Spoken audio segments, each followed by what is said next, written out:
this is going to be a pretty quick, little short live, and not really a whole lot to go over. But this past weekend, I had my first couple of days of doing a night investigation, and it was very, very interesting.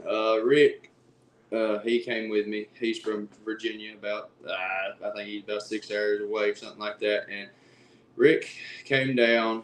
He's actually been down here before with me. He actually came the week that I had my first dogman encounter. He came down and, we got the measurements and everything of how big this creature was. For those that weren't familiar with my dogman encounter, that dogman was a little over 8 feet tall. It was 16, 17 inches across with the head. And, we had the stride from where this creature was laying to where it was right in front of me was 28 feet, and it took that stride in 3 steps. So that was a big, big stride for something that big. So along with what's going to go on in this little short live that I'm having right here, we'll be talking about the past weekend. So it's the 17th through the 19th. Sorry if there's a lot of noise in the background. My daughters just came inside. So Rick came down on Friday, and we go out, and he's very familiar with this area. He came in, and I showed him all the signs from before, the X structures, the arches, and all that stuff. So what he wanted to do was set up a base camp and just keep everything on tabs and let them come to us. We wanted to let them make their presence known to us. So we're going along, and we set up our base camp. We get out there about 7:30, 8 o'clock, and we set everything up. And it got dark, and we had the thermal and the DRO5. We couldn't find the DRR5 on the first night, but we ended up getting the thermal. So this is about 9:30, 10 o'clock. This place is very, very eerie. It got dead quiet, and so we're sitting there, and Rick has the thermal going, and all of a sudden he says, "You see that light?" I said, "No." He said, "Well, I've got a ball of light right here on this thermal," and he said, "It's moving." He said, "There's no headlights," and I was like, "Yeah." I was like, "It's probably an orb." I said, we can't see it with the naked eye," and so he hands me the thermal, and I look, and because he was keeping the thermal on it until he handed me the thermal, and I take the thermal from him, and I'm looking for a ball of light that he sees, and I don't see this. I see an upright figure standing in between two trees. And I told Rick, I said, there's something standing over there. I said, there ain't no ball of light. And all of a sudden, as I'm looking through this thermal, this thing takes 3 steps, and it was across the trail right there where we had our base camp set up.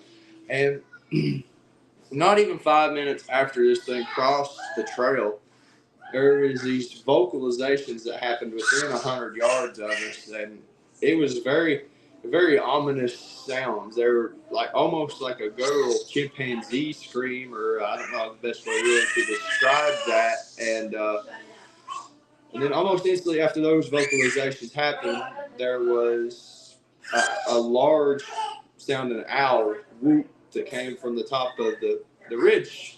So that was a very interesting thermal heat signature that he said he saw.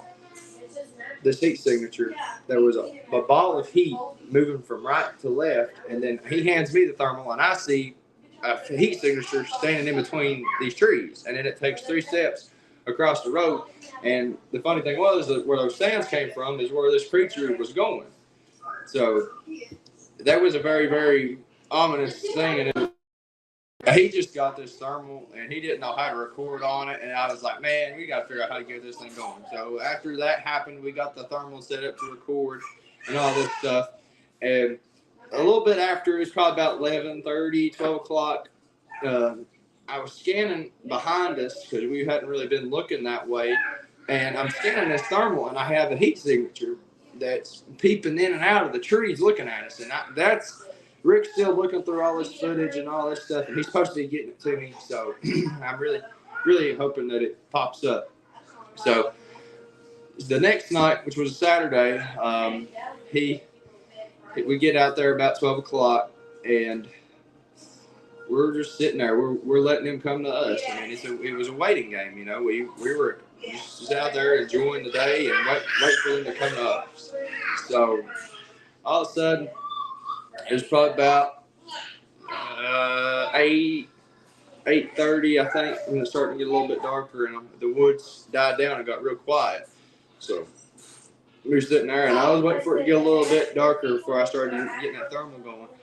And I think it was about the same time as what happened the night before. It was about 9:30, 10 o'clock. And I'm scanning with this thermal, and I see two heat signatures looking at us through the trees. And there was one tree, one was peeping out from the left-hand side, and the other tree was probably about 5 feet away from it, was another one peeping out from the right-hand side. And I'm looking, one of them's about eye level with me. I'm 6'6". I mean, I don't really know for sure. I mean, it very well could have been a little bit bigger than me because there may have been a drop there or something, but it very well could have been a smaller one. But the other one was probably about 2.5 feet taller than it. And so I'm sitting here looking at them through this thermal, and I told Rick, I said, there's two of them right there watching us. And I told Rick, we got all this recorded. And I told Rick, I said, walk towards them. So I'm sitting there recording, and Rick starts walking towards them, and they hide. And then when Rick starts walking back, they lean back out to look. Well, one of them ends up leaving, and so we're sitting there scanning and looking along, and the other one had left. So the bigger one was still there. I don't know if the smaller one came around behind us or what, but we were just excited to have some action going. And then the other one ended up leaving.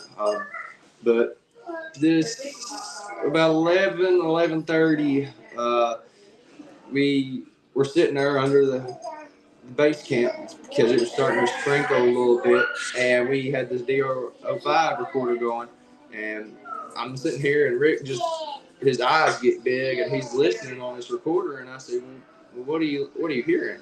He said, there's something big, heavy, walking bipedally that I'm picking up on this recorder. And he hands me the mic, the headphones, and I'm listening to it, and I'm just like, holy crap. I mean, you could just hear it just going, it's something bipedal. I mean, there was no doubt in my mind that what was picked up on that recorder. So I was very, very excited that we got that. And then it was probably about midnight or a little after, we were sitting there, and all of a sudden they started howling again from further up on the mountain. Just these long, drawn out howling, wailing noises. So it was my first night investigation. Could not have went any better. I was very excited and fortunate. Like I said, Rick's supposed to be getting me all this footage back, but he's extremely busy with other stuff that he's got going on. But I'm very, very excited to have this thermal footage and be able to get it and post it on here. But it was a very, very eventful first night investigation for me. But along with this, there was something else that happened. So Saturday, I started walking around a little bit. Rick sat at base camp, and I go looking around for the area where me and George saw the Bigfoot that we named Alfalfa. So I'm walking around looking, and I get up to the tree where we had saw Alfalfa. And I'm looking around right here on the ground, and lo and behold, I find this. For those who don't know, it's quartz rock.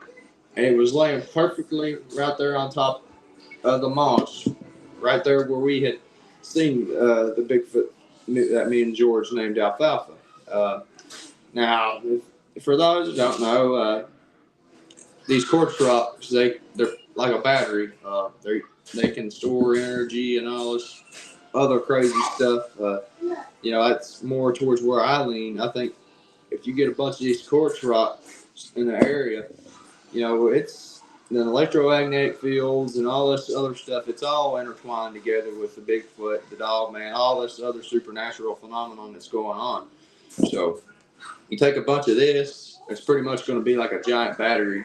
And it brings more questions than answers, unfortunately. But I've had them throw these rocks at me. This one was actually thrown at me one time.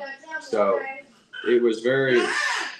Sometimes they'll just throw them to toy with you, but other times they'll just throw them at you like, you need to get out of here. I've been very fortunate to where I haven't been run out yet, but Scott Carpenter only went into this area once and he never came back. So I guess I'm very lucky, I guess is what you would call it, to still be in this area. I'm not 100% for certain, but I'm gonna keep going in this area until I feel like I need to move on. But I would like to be in here for a year and then move on to another location. I'm really thinking about possibly going into Cades Cove. Maybe I just haven't made up my mind yet. But I've got a bunch of people reaching out to me from finding me on all these other podcasts and stuff, and they're reaching out, want me to come to their properties and see what kind of activity they've got going on. I actually had somebody message me from Blount County that lives close to the Tail of the Dragon, so I'm thinking about going and checking out that location. And actually, here in my hometown of Newport, I had several different people reach out and tell me that there's a bunch of activity going on in this area. But this location I've been going, it's not in Newport. I've had people trying to figure out where this location is, and I don't want to give it out to the wrong person. We got a couple of people in here in the chat. I'm going to give a shout out. Jeremiah Sutton, Scott B., Carla Bryan, Cryptid Hunters, Jessica Jones, Abnormal Investigations. Just want to thank everyone for tuning in. So if y'all have any questions for me, you just feel free to drop them in the comments, and I'll answer them to the best of my abilities. I'm not an expert, and I never will claim to be an expert. I have plenty of knowledge. You can have a lot of knowledge in this field, but there is nobody an expert for this for certain. So, don't forget tonight, 9 p.m., Rod Nichols from Bexar County Bigfoot will be coming on to my channel. We're going to talk about a little bit of his research in Texas. So it's going to be a very interesting live tonight. I hope a lot of people tune in for that. Rod Nichols is a great guy.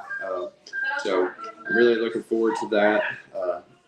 But I've been debating on trying to get different tactics going. I utilize a back trail camera. For those that don't know, it's a camera that records behind you while you're hiking. So I'm very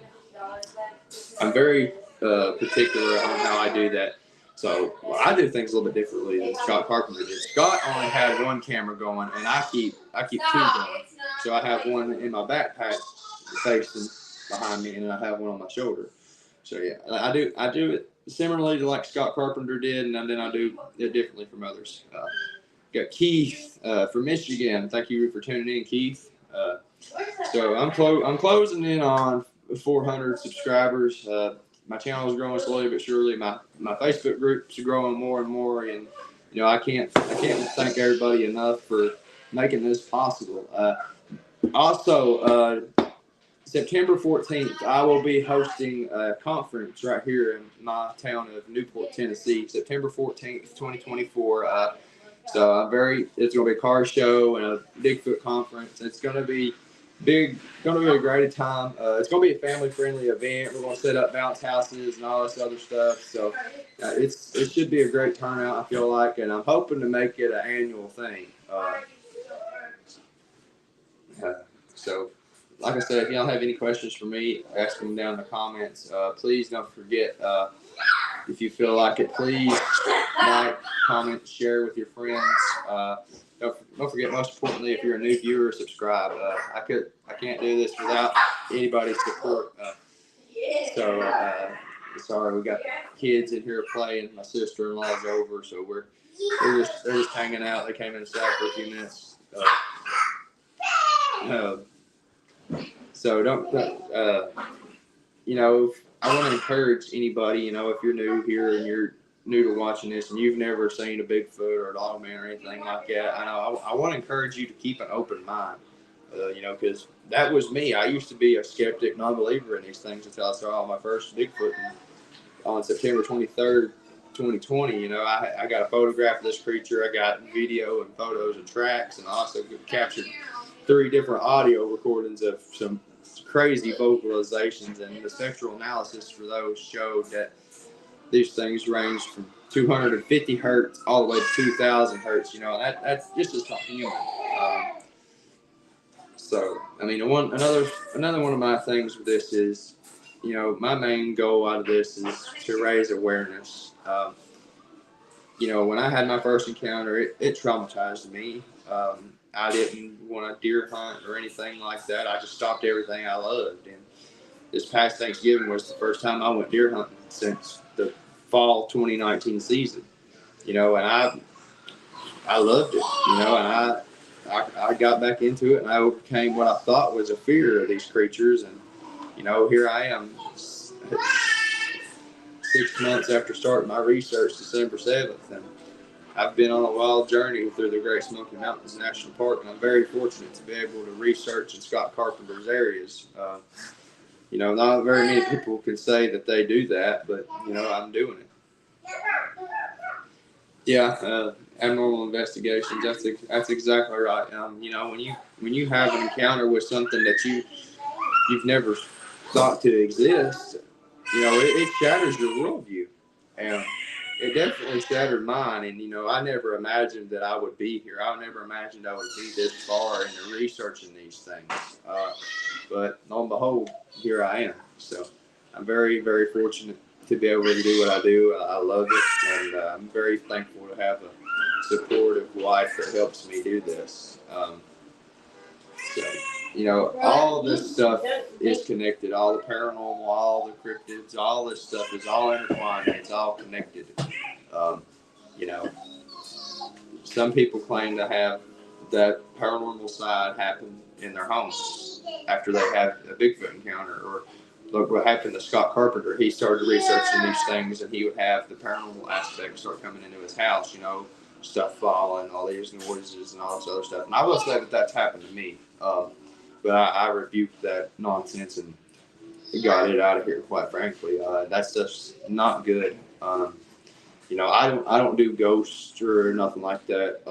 I mean, that stuff's more terrifying to me than anything. So, quite frankly, Dogman is too. But those they just show up. But I have a theory that I'm working on with these Dogman and Bigfoot correlations. There's a lot of people that say in the land between the lakes, there's a lot of fighting going on between these creatures. With the Bigfoot and Dogman, do you remember an eye color? Yes, I do. Most of these close encounters that I've had with the Bigfoot, they're very, very human looking like faces, but the eyes, one of them I saw, the really close one that I saw when I was surrounded by 3 of them, his eyes were black. But like when I looked into those eyes, there was something there. Almost like a soul, so to speak. But the first Dogman I seen, its eyes were yellow. Quite frankly, I've only had one visual sighting of a Dogman, but the second run-in that I just had, April 28th, with the Dogman, I never saw it. I could only hear it following me, and then I got a picture of it. So they're very ominous. Like I said, when you look into the Bigfoot's eyes, some of them are good. I think some of them have the watcher status, so to speak. They're trying to gain redemption. This is all where I fall on all this. I think they're descendants of Nephilim, not pure Nephilim. I think the Dogman fall into that same category as well, because fallen angels did not just procreate with human women; they procreated with animals. I think some of the Bigfoot stuff are some cases of that, but not all of it. Thank you for that comment, Keith. Carla Bryan comments, how old are you? I've got 2. One of them is 3. She'll be 4 in August. And the other one, she just turned 2 in March. Safety is always a priority for me in this. I want to come back home the same way I came into the woods.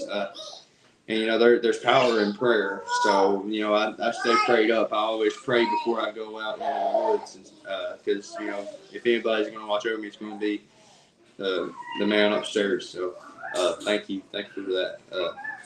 Now, along with this topic. When I looked into the dog man's eyes, there's nothing there. I had people tell me, well, it's just natural fear. But this is not natural fear. I've ran up on bears before, and it's not that same kind of fear. These dog men are something different. When you look into a dog man's eyes, there's no good intentions there. Your life will flash before your eyes. It's a very uneasy feeling. Sorry, I'm a little cooped up. I got a little bit of a cold going on, so it's. I'm very, very fortunate and blessed to do what I do, and I can't thank everybody enough that's support me through this endeavor. And I'm getting a lot of support from a lot of people. I'm young in this. I'm just 24 years old, and I'm not in this for the fame or the fortune or the money or nothing like that. I just want people to be aware and be safe in our national parks. There is a lot of evil in the field also. Yes, you're exactly right, abnormal investigators. The spiritual part of it, yeah, it does filter into it. All this demonic nonsense and all that stuff. The way this world's going, it's not good. I've been thinking on this a lot. It says in scripture, that the Lord will not flood the earth again, but it'll be in fire. And I think before this fire happens, these creatures are going to start coming out more. The veil is going to thin, and these creatures are going to be everywhere. And there's a lot going on. So, like I said, the veil is going to thin, and these creatures are going to show up. And all this UAP stuff. I mean, Tucker Carlson just got this file or whatever, and he said that this file said that the UFOs are demonic and they come out of the ocean. I mean, there's no such thing as a coincidence. All this stuff is connected. How you have these UFO encounters along with Bigfoot, and so I mean, it's there's no such thing as a coincidence in this. Let's see, Keith comment. If the eye color has something to do with behavior and their makeup being either a natural being, spiritual, or in between the two, or something genetically engineered. Yes, and you're exactly right about that. And there's some people that told me the dog man that I encountered was genetically engineered or a hybrid of sorts, because the first dog man that I seen had forward-facing legs like a human. All these stories, most typically the dog man have backwards facing legs, but the one that I saw did not have the backwards facing legs. It was forward facing legs like a human. And I firmly believe that there's one they probably got, it's on how many in a lab that they're doing tests on, and they're genetically engineering to make super soldiers, so to speak. Now, there was something that came across, somebody had mentioned to me. I don't know if there's any truth to this. This is just what I was told, but apparently somebody said that they made a bunch of these dog men and they took them to Vietnam and they brought them back and they turned them loose in the national parks. So there's a lot going on about that. Whether that's true or not, I don't know. That was just what somebody told me. All this stuff with CERN. CERN is shady. They actually have a place in Oak Ridge, Tennessee, at the National Laboratory, where apparently they've opened the portal and they can't get it to close, and these dogman-like creatures are coming out of it, and they have somebody set up 50 caliber snipers to shoot whatever comes out of this. Like I said, I don't know if all that's true or not, but I would think it is, because where I stand on the subject, these portals and all this, everything being intertwined and connected. So, like I say, if you have any questions, just feel free to comment and ask away. Other people want to tune in and watch this later. Daddy's busy. Go on, Daddy's busy. Thank you. So, totally agree. The veil is thin between paranormal on Earth and overlap at times, just alien and our friend. Well, I think all the aliens and stuff are demonic. So, that's just where I stand. I think all that stuff's demonic. Now, I don't think all of the Bigfoot are demonic, so to speak. I think some of them are good. They have good intentions. Like I mentioned earlier, they're going to have the Watcher status to try and get a sense of redemption, because they're an abomination in God's eyes. So yes, thank you for commenting that, Carla. Thank you for watching. See, Keith comments. When Tucker did the Putin interview, he mentioned the caution in AI and genetically engineered super soldiers brings the question of what Putin meant by his comments. Like, that's exactly right. I mean, back in whenever the Cold War was, Stalin and all them, they were trying to create the super soldiers, the 8-man hybrids or whatever. So that's crazy stuff. Actually, it's World War II. I don't know why I was saying Cold War. I don't know why I was thinking Cold War. That was definitely World War II. My bad. My brain's all scattered everywhere. There's too much stuff going on. So yeah, you're exactly right, Keith. Thank you for that, brother. Let's see. Abnormal investigation says, I believe they carried the DNA of fallen angels and are an abomination and hate us for what we have. Yeah, you're exactly right. Because the fallen angels were not in God. Well, let's see. God made angels in His image. And the fallen angels rebelled against that. So there's a lot of debate behind that. Like I said, there's a huge debate on the Nephilim connection, but it's the only logical one that makes sense. So the fallen angels, they rebelled against God, and they done everything that we wasn't supposed to be done by the pure angels. So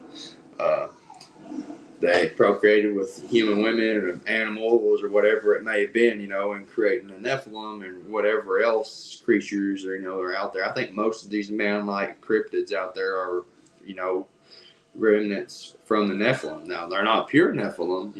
Pure Nephilim are the giants. Like I think the Kandahar giants, because there's still reports coming in for these giants still being in Afghanistan. I think those are pure Nephilim, in my honest opinion. Yes, Keith, thank you for that. He said Stalin and his crew started around 1924. Yeah, so just creating these genetic super soldiers. I think some cases can be from experimentations of the sightings and whatnot. So I mean, we may never know.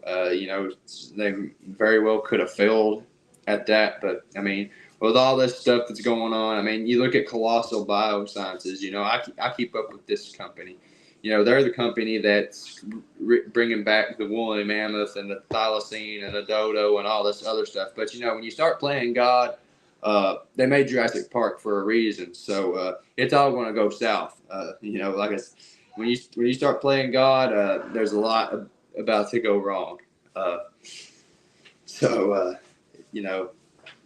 There's a lot of debate on the Sasquatch Genome Project, but quite frankly, I find that to be the most informative genome project study out there for the Bigfoot phenomenon. There's a lot of debate behind it. I've personally talked with Dr. Ketchum, and she seems like she's a very nice lady, and she's willing to work with me if I collect hair samples, and she'll get them processed in the lab or do whatever she has to do.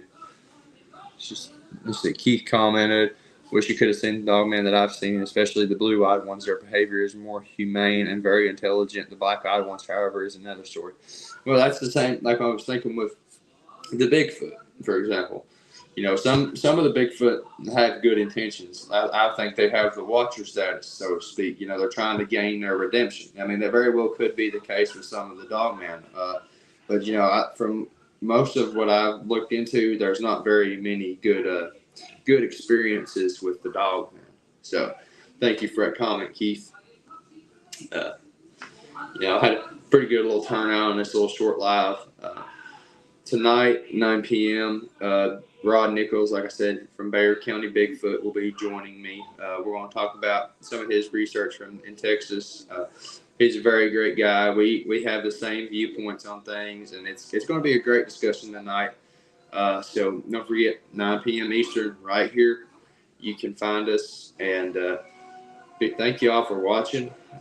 Look forward to seeing y'all again tonight if you can. If not, you'll have to catch it again. But thank you all, and God bless.